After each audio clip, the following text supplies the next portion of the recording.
Hello everyone. आज हम chapter number 1 start करेंगे, क्लास 7, न्यूट्रिशन इन प्लांट। इस चैप्टर के अंदर हम प्लांट्स में जिस प्रकार के न्यूट्रिशन होते हैं, कैसा न्यूट्रिशन होता है, वो हम पढ़ने वाले हैं। तो चलिए हम स्टार्ट करते हैं चैप्टर को। इन class 6 you learn that food is essential for all living organism. Class 6 में हम ये चीज़ पढ़ चुके हैं कि जो फूड होता है वो सभी लिविंग ऑर्गेनिज्म के लिए ज़रूरी होता है। You also learn that carbohydrate, protein, fat, vitamin and minerals are components of food. हमें ये भी पता है कि जो फूड के कंपोनेंट्स हैं वो क्या क्या होते हैं, कार्बोहाइड्रेट, प्रोटीन, फैट, विटामिन और मिनरल। यानी कि यहाँ से क्वेश्चन बन सकता है, name the components of food. These components of food are necessary for our body and are called nutrient। जो ये कंपोनेंट हमने अभी पढ़े हैं ये हमारी बॉडी के लिए काफ़ी नेसेसरी हैं और इन्हें हम क्या कहते हैं, nutrient. These components of food are known as nutrients। All living organisms require food। Plant can make their food themselves but animal including humans cannot। जितने भी लिविंग ऑर्गेनिज्म हैं उन सभी को फूड चाहिए होता है। प्लांट अपना जो भोजन है वो खुद से बना सकते हैं, अपना फूड वो खुद से बना सकते हैं, लेकिन कैसे बनाते हैं ये चीज़ हम आगे पढ़ेंगे। Animals including humans can not. Animals इनको ह्यूमंस को भी मिला के वो अपना भोजन खुद से नहीं बना सकते, यानी कि ह्यूमंस प्लस अदर एनिमल्स वो अपने फूड को खुद से सिंथेसाइज नहीं कर सकते। They get it from plant और एनिमल दैट ईट प्लांट। जो एनिमल्स इंक्लूडिंग ह्यूमंस हैं वो सभी अपने भोजन को या तो उन्हें प्लांट से मिलता है या फिर उन एनिमल्स से मिलता है जो प्लांट्स को खाते हैं। Thus human and animals are directly और इनडायरेक्टली डिपेंडेंट ऑन प्लांट। यानी कि जो ह्यूमंस और एनिमल्स हैं वो या तो डायरेक्टली डिपेंडेंट है प्लांट पे या फिर इनडायरेक्टली डिपेंडेंट है प्लांट पे। डायरेक्टली हम मान सकते हैं जितने भी फल फ्रूट हैं, वेजिटेबल्स हैं, वो सभी हमें प्लांट से मिलती हैं। इनडायरेक्टली हम ऐसे मान सकते हैं जो मिल्क प्रोड्यूसिंग एनिमल है लाइक काऊ, बफेलो, वो जो मिल्क प्रोड्यूस करती हैं उसको बनाने के लिए उन्हें फूड चाहिए होता है और वो फूड उन्हें मिलता है प्लांट से। यानी कि we are also dependent on the plant either directly और indirectly. Boojho wants to know how plant prepare their own food. अब बूझो ये जानना चाहता है कि प्लांट अपना भोजन खुद से बनाते कैसे हैं। हमें ये चीज़ पता चल गई कि जो प्लांट्स होते हैं वो अपना भोजन खुद से बनाते हैं, लेकिन वो अपना भोजन खुद से बनाते कैसे हैं, ऐसा क्या प्रोसेस होता है प्लांट्स के अंदर जिससे उनका भोजन बन पाता है।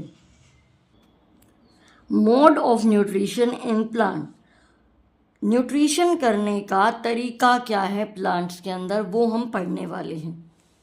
Plant are only organism that can prepare food for themselves by using water, carbon dioxide and mineral.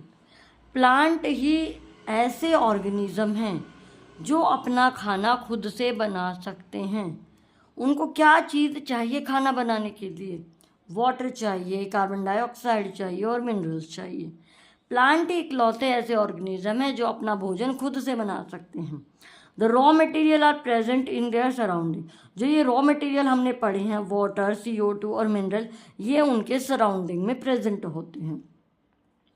The nutrient enable living organism to build their body, to grow, to repair damaged part of their body and provide the energy to carry out life processes।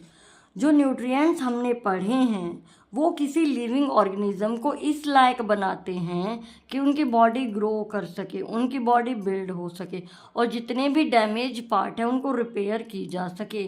और लेकिन अगर उनको energy चाहिए तो वो energy भी उन्हें इन्हीं न्यूट्रिएंट से मिलेगी। Nutrition is the mode of taking food by an organism and its utilisation by the body. यानी कि न्यूट्रिशन एक तरह से ऐसा मोड है जिसमें कोई भी ऑर्गेनिज्म फूड को इनटेक करता है और उस फूड को यूटिलाइज करता है। ठीक है, यानी कि न्यूट्रिशन क्या है, एक तरह से तरीका है जिसमें कोई भी ऑर्गेनिज्म फूड को अपनी बॉडी के अंदर लेता है, साथ में उसकी बॉडी के द्वारा वो यूज़ कर लिया जाता है।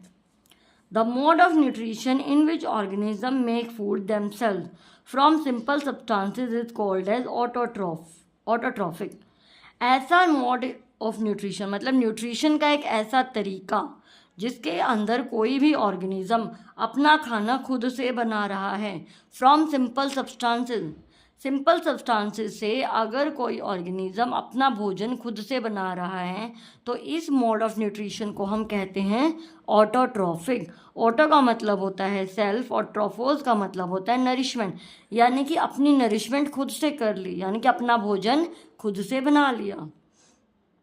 Therefore plants are called autotrophs, यानी कि प्लांट को ऑटोट्रॉफ्स कहते हैं। प्लांट को ऑटोट्रॉफ क्यों कहा जाता है? क्योंकि वो अपना फूड खुद से बनाते हैं। हमें अब तक ये पता चल चुका है कि जो प्लांट्स होते हैं वही ऑटोट्रॉफ्स हैं, वही अपना भोजन खुद से बनाते हैं। तो चलिए next, animals and most other organism take in readymade food prepared by the plant. Animal और साथ में दूसरे ऑर्गेनिज्म जो अपना भोजन खुद से नहीं बना पा रहे हैं वो रेडीमेड फूड लेते हैं। किसके द्वारा बनाया जाता है? कौन बनाता है इस रेडीमेड फूड को? प्लांट्स बनाते हैं।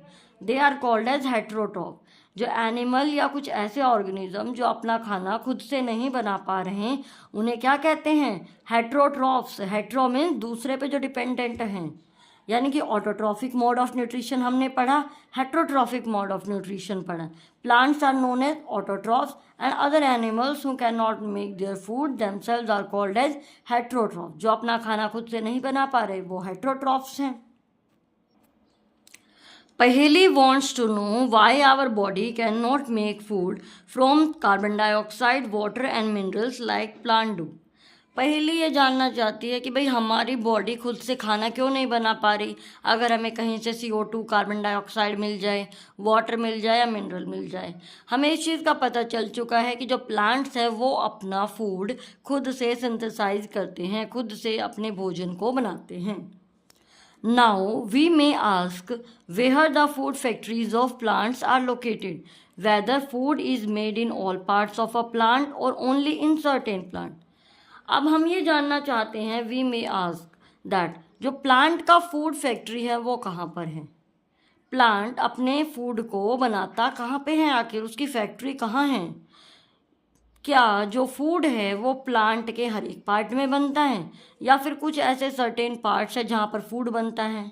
इसको आप इस तरह से सोच सकते हो कि जैसे रसोई घर है, रसोई में सारा खाना बनता है, वैसे ही प्लांट्स का भी कोई एक ऐसा रसोई घर है जहाँ पर सारा खाना बनता है। How do plant obtain the raw material from this surrounding. Raw materials हम पढ़ चुके हैं, क्या क्या होते हैं रॉ मटेरियल्स। तो चलिए एक बार रिकॉल करते हैं raw materials. Water, carbon dioxide and minerals are the raw material. तो ये रॉ मटेरियल्स जो हैं प्लांट को आखिर मिलते कैसे हैं? सराउंडिंग से मिलते कैसे हैं? How do they transport them to food factories of plant.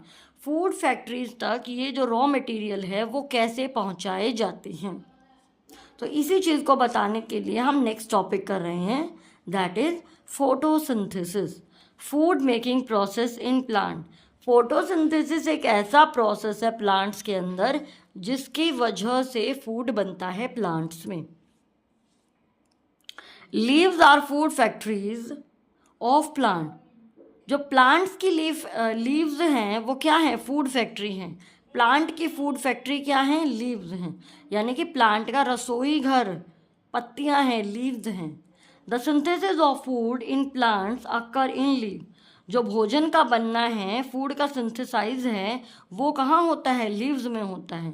Therefore all the raw material must reach there. जितना भी रॉ मटेरियल है सारा का सारा लीव्स तक पहुँचना बहुत ज़रूरी है। Water and mineral present in soil are absorb by the root. जो वाटर है और मिनरल्स हैं सॉइल में प्रेजेंट होते हैं, वो कहाँ से एब्जॉर्ब होते हैं? रूट से। पानी और बाकी जो मिनरल्स हैं सॉइल में प्रेजेंट होते हैं, वो कौन एब्जॉर्ब करता है? रूट से एब्जॉर्ब करती है ना। And transported to the leaves. जो वाटर और मिनरल है वो कहाँ पहुँचना चाहिए? लीव्स तक पहुँचना चाहिए। किसने एब्जॉर्ब किया है? रूट्स ने एब्जॉर्ब किया है। Carbon dioxide from air is taken in through the tiny pore present on the surface of the leaves. जो कार्बन डाइऑक्साइड है एयर में प्रेजेंट है वो कहाँ से ले ली जाती है, टाइनी पोर से, जो कहाँ प्रेजेंट होते हैं, लीव्स के। यानी कि लीव्स के ऊपर छोटे छोटे टाइनी पोर्स होते हैं जहाँ से कार्बन डाइऑक्साइड एंटर करती है। These pores are surrounded by guard cell. जो ये पोर्स होते हैं इनको जो सराउंड करते हैं उन्हें हम कहते हैं guard cell, surrounded by the guard cell. Such pores are called as stomata. इन पोर्स को क्या कहा जाता है, स्टोमेटा कहा जाता है। तो चलिए इसका चित्र देख लेते हैं, डायग्राम देखते हैं हम। देखिए इस डायग्राम में एक लीफ दिखाया गया है। लीफ के ऊपर जो छोटे छोटे पोर्स हैं उन्हें यहाँ पे जूम इन किया गया है। यहाँ पर देखिए आप, दो गार्ड सेल्स हैं, ये दो गार्ड सेल है, बीच में जो ओपनिंग है उसे स्टोमेटल ओपनिंग कहते हैं। इस पूरे को हम स्टोमेटा बोलते हैं। ऐसे बहुत सारे पोर्स इस लीफ के ऊपर प्रेजेंट होते हैं जहाँ से कार्बन डाइऑक्साइड एंटर करती है। इन छोटे छोटे पोर्स को क्या कहा जाता है, स्टोमेटा कहा जाता है। बूझो wants to know how water and mineral absorbed by root reach the leaf। अब बूझो ये जानना चाहता है कि जो पानी और मिनरल्स है रूट्स ने एब्जॉर्ब किया तो वो लीव्स तक पहुँचे कैसे। अभी तक हम ये पढ़ चुके हैं कि जो रॉ मटेरियल है वाटर, मिनरल्स और CO2, वो रॉ मटेरियल्स है वो कहाँ तक पहुँचने चाहिए, फूड फैक्ट्री तक, यानी कि लीव्स तक पहुँचने चाहिए। वाटर और मिनरल कौन एब्जॉर्ब करता है, रूट्स एब्जॉर्ब करती हैं। कार्बन डाइऑक्साइड कैसे पहुँचती है, through the tiny pores called as stomata. अब हमें ये पता करना है जो वाटर और मिनरल्स हैं वो कैसे पहुँचते हैं लीव्स तक। Water and mineral transported to leaves by the vessel which run like pipe throughout the root. पानी और जो मिनरल हैं वो ट्रांसपोर्ट होते हैं लीव्स तक। एक ऐसे छोटे छोटे पाइप होते हैं जो कि पूरी रूट्स में होते हैं। उन पाइप्स के थ्रू, उन वेसल्स के थ्रू वाटर और मिनरल ट्रांसपोर्ट होता है लीव्स तक। The stem, the branches and the leaf, यानी कि पूरे प्लांट के अंदर ये जाता है, रूट में भी, throughout the root, the stem, branches and the leaf, पूरे प्लांट में होता है, एक तरह से हम मान सकते हैं। They form a continuous path or passage for the nutrient to reach the leave. ये एक बिल्कुल कॉन्टिन्यूस पाथ बना देते हैं कि जो वाटर और मिनरल हैं वो कम्प्लीटली हमारे पूरे प्लांट में रन कर पाए। You will learn about transport of material in plant in chapter 11। बाकी इन चीज़ों के बारे में आप क्लास चैप्टर नंबर 11 में पढ़ोगे। पहली wants to know what is so special about the leaves that they can synthesize food but other parts of plant cannot। Plant की फूड फैक्ट्री है लीव्स, तो लीव्स में ऐसा क्या स्पेशल है कि जो खाना वहीं पर बन रहा है बाकी दूसरे प्लांट के पार्ट में नहीं बन रहा, मतलब अदर पार्ट्स में नहीं बन पा रहा है। ऐसा क्या स्पेशल है लीव्स के अंदर, तो चलिए देखते हैं। The leaves have a green pigment called chlorophyll. Leaves के पास एक ग्रीन पिगमेंट होता है जिसे क्लोरोफिल कहा जाता है। The leaves have a green pigment called chlorophyll. Leaves के पास एक ग्रीन पिगमेंट होता है जिसे क्लोरोफिल कहा जाता है। It help leaves to capture the energy of the sunlight. Chlorophyll pigment की वजह से लीव्स सनलाइट की एनर्जी को कैप्चर कर पाते हैं। This energy is use to synthesize prepare food from carbon dioxide and water. यही एनर्जी जो कैप्चर की गई है क्लोरोफिल की वजह से, वही एनर्जी यूज होती है फूड को बनाने में। क्या क्या यूज होता है, carbon dioxide and water. Since the synthesis of food occurs in the presence of sunlight it is called photosynthesis. Food का सिंथेसिस हो रहा है किसकी प्रेजेंस में, सनलाइट की प्रेजेंस में, इसीलिए इस प्रोसेस को फोटोसिंथेसिस कहा जाता है। Photo means light, synthesis means to combine. Photo का मतलब होता है लाइट और सिंथेसिस का मतलब होता है to combine. So we find that chlorophyll, sunlight, carbon dioxide and water are necessary to carry out the process of photosynthesis। यानी कि हमें ये पता चल चुका है कि क्लोरोफिल, सनलाइट, कार्बन डाइऑक्साइड और वाटर नेसेसरी हैं किसके लिए, फोटोसिंथेसिस की प्रोसेस होने के लिए। फोटोसिंथेसिस के लिए क्या क्या ज़रूरी है, chlorophyll, sunlight, carbon dioxide and water. It is a unique process on the earth, यानी कि पूरी धरती पर ये एक ऐसी यूनिक प्रोसेस है जिसमें प्लांट हैं वो अपना भोजन खुद से बना पा रहे हैं, खुद से सिंथेसाइज कर रहे हैं। The solar energy is captured by the leaves, solar energy capture कर ली जाती है लीव्स के द्वारा and stored in the plant in the form of food, और स्टोर कर ली जाती है प्लांट्स के द्वारा in the form of food, food के फॉर्म में। The sun is the ultimate source of energy for all living organism, यानी कि सन एक तरह से अल्टीमेट सोर्स है एनर्जी का जितने भी लिविंग ऑर्गेनिज्म प्रेजेंट हैं। तो चलिए नेक्स्ट पैराग्राफ को पढ़ने से पहले हम सेल्स के बारे में पढ़ लेते हैं।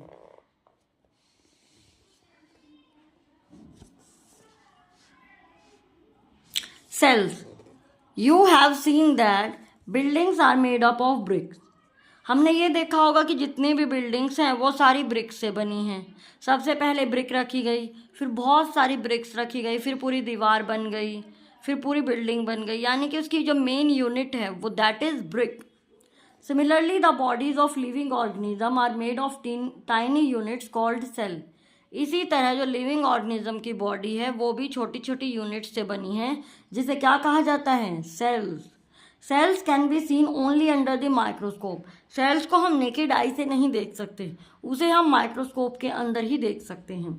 Some organisms are made up of only one cell. कुछ ऐसे ऑर्गेनिज्म भी हैं जो एक सेल से बनते हैं।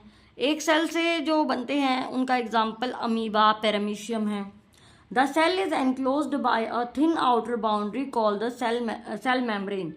कोई भी सेल के ऊपर एक मतलब आउटर बाउंड्री होती है, मतलब एक तरह से सेल की एक बाउंड्री होती है, आउटर बाउंड्री, जिसे कहा जाता है cell membrane. Most cells have a distinct centrally located spherical structure called the nucleus. सभी सेल्स के पास सेंट्रली लोकेटेड होता है स्फेरिकल स्ट्रक्चर, जिसे क्या कहा जाता है, न्यूक्लियस। इस डायग्राम में देखिए, जैसे एक सेल है, बीच में ये हमारा न्यूक्लियस है, सेंट्रली लोकेटेड है, डिस्टिंक्ट है, मतलब इसके अलावा कुछ नहीं है यहाँ पर। बीच में जो खाली जगह है that is called as cytoplasm, और जो सेल की आउटर बाउंड्री है that is called as cell membrane. The nucleus is surrounded by a jelly like substance called cytoplasm. जो साइटोप्लाज्म है ना, ये जेली लाइक सब्सटेंस है, ये जेली से बना हुआ है। Can you imagine life on earth in the absence of photosynthesis? क्या बिना फोटोसिंथेसिस के अर्थ पर जीवन संभव है, लाइफ एग्जिस्ट कर सकती है? In the absence of photosynthesis there would not be any food. अगर फोटोसिंथेसिस नहीं होगा तो कोई भी फूड मटेरियल प्रेजेंट नहीं होगा। The survival of almost all living organism directly और indirectly depends upon the food made by the plant. सभी लिविंग ऑर्गेनिज्म का सर्वाइवल या तो डायरेक्टली या फिर इनडायरेक्टली डिपेंड करता है उस खाने पर जो कौन बनाता है, प्लांट्स बनाते हैं। Besides oxygen, which is essential for the survival of all living organism, is produced during photosynthesis. इन सभी के अलावा फोटोसिंथेसिस में एक चीज़ और बनती है, that is oxygen. In the absence of photosynthesis life would be impossible on earth. बिना photosynthesis के अर्थ पर लाइफ इम्पॉसिबल है, लाइफ एग्जिस्ट नहीं कर सकती।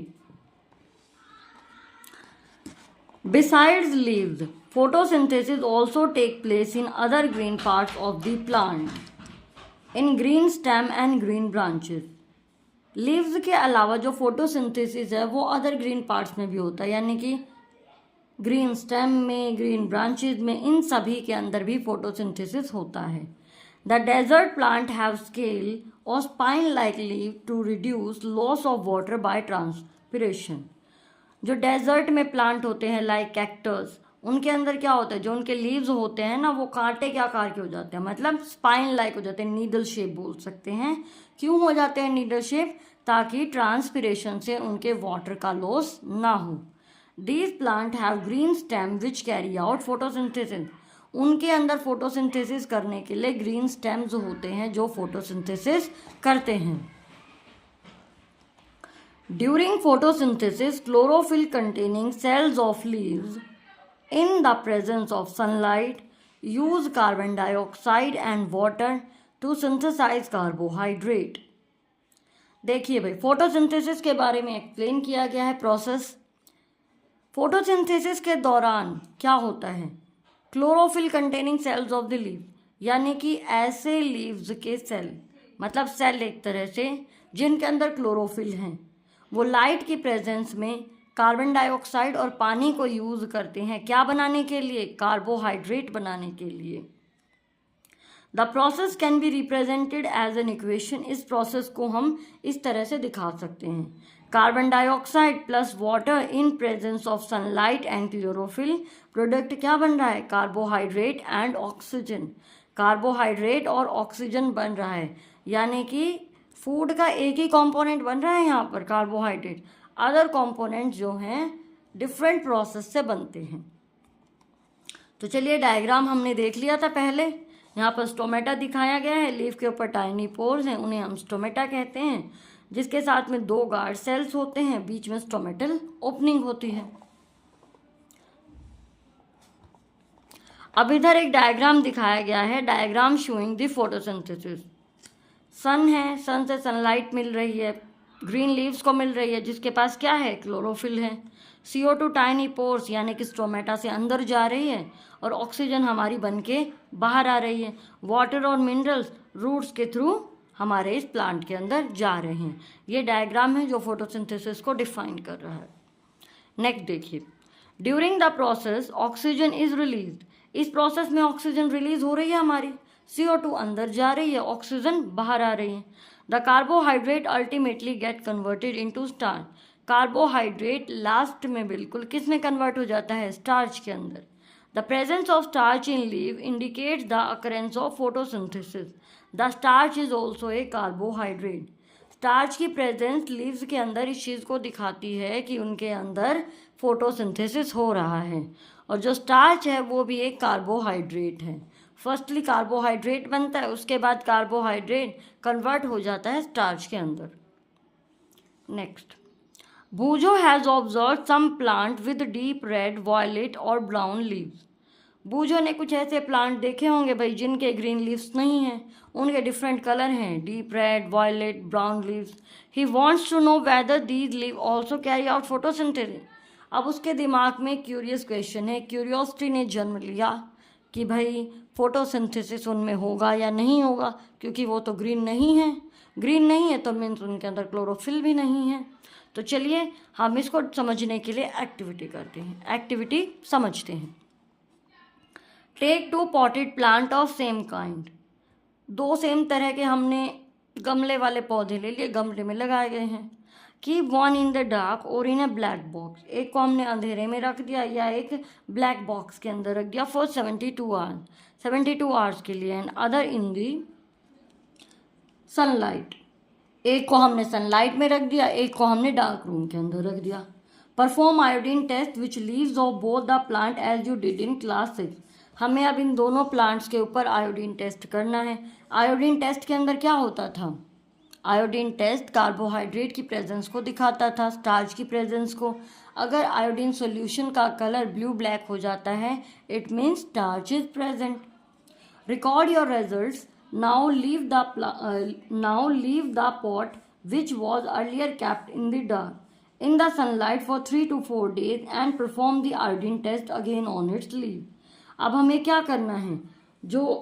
जिसको हमने डार्क में रखा था ना, जिस पॉट को, उसको हमें सनलाइट में रखना है 3 से 4 दिन के लिए, और दोबारा से हमें आयोडीन टेस्ट करना है। Record your observation in your notebook, हमें इनकी ऑब्जर्वेशन नोटबुक के अंदर करनी है। अब देखिए इस जो एक्टिविटी है इसमें क्या पता चलता है, जब हम डार्क में रखते हैं किसी प्लांट को, यानी कि डार्क में रखा, सनलाइट नहीं मिली, सनलाइट नहीं मिली यानी कि फोटोसिंथेसिस नहीं हुआ, फोटोसिंथेसिस नहीं हुआ यानी कि फूड नहीं बना, फूड नहीं बना मीन्स स्टार्च नहीं बना। स्टार्च जब नहीं होगा तो आयोडीन टेस्ट फेल हो जाएगा, आयोडीन टेस्ट का कलर जो है ब्लू ब्लैक नहीं होगा। दोबारा से जब हम उसको सनलाइट में रखते हैं तो आयोडीन टेस्ट हमारा पॉजिटिव आ जाता है, यानी कि वो ब्लू ब्लैक कलर में चेंज हो जाता है।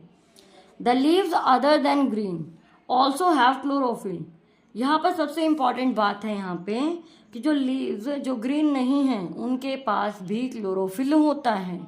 Leaves other than green also have chlorophyll. The large amount of red, brown and other pigment mask the green colour, जो दूसरा कलर है, मान लीजिए रेड, ब्राउन या कोई और दूसरा कलर है, वो उस ग्रीन कलर को मास्क कर लेते हैं, मीन्स ढक देते हैं कि भाई वो कलर हमें दिखाई नहीं दे रहा, लेकिन फिर भी उसके अंदर क्या प्रेजेंट होता है, ग्रीन कलर प्रेजेंट है। ग्रीन कलर मीन्स उसके अंदर क्लोरोफिल प्रेजेंट है।